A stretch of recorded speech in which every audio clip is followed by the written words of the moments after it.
ధరణితోటి దరిద్రాన్ని పోగొట్టి భూభారతిని తీసుకొచ్చినటువంటి గౌరవ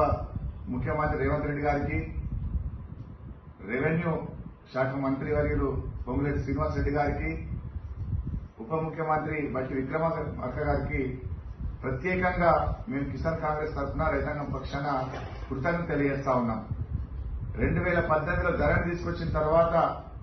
నిజమైనటువంటి భూమి హక్కు కలిగినటువంటి రైతులంతా కూడా అనేక మంది భూ హక్కులు కోల్పోయి రోడ్డున పడి 5-6 సంవత్సరాలుగా తమ భూమి హక్కు లేకుండా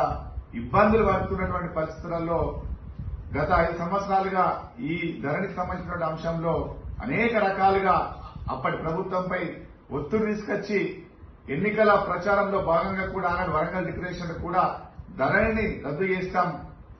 నిజమైనటువంటి హక్కుదారులకు హక్కులు కల్పించేటటువంటి తీసుకొస్తామని చెప్పేసి ఆనాడు ఎన్నికల ముందు ఏ రకంగా అయితే హామీ ఇవ్వడం జరిగిందో ఆ హామీ ఇచ్చినటువంటి దాంట్లో భాగంగా ఇవాళ సంవత్సర కాలం ధరణి మీద అనేక రకాలుగా స్టడీ చేసి అనేక మంది మేధావులతోటి మాట్లాడి చర్చించి అనేక జిల్లాలలో మీటింగ్లు పెట్టి ఎట్లా చేస్తే బాగుంటుందనే ఒక ఆలోచన చేసి ఇవాళ ఆ ధరణిని పూర్తిగా ఉన్నటువంటి దరిద్రాన్ని పోగొట్టి ఇవాళ భూభారతి తీసుకొచ్చి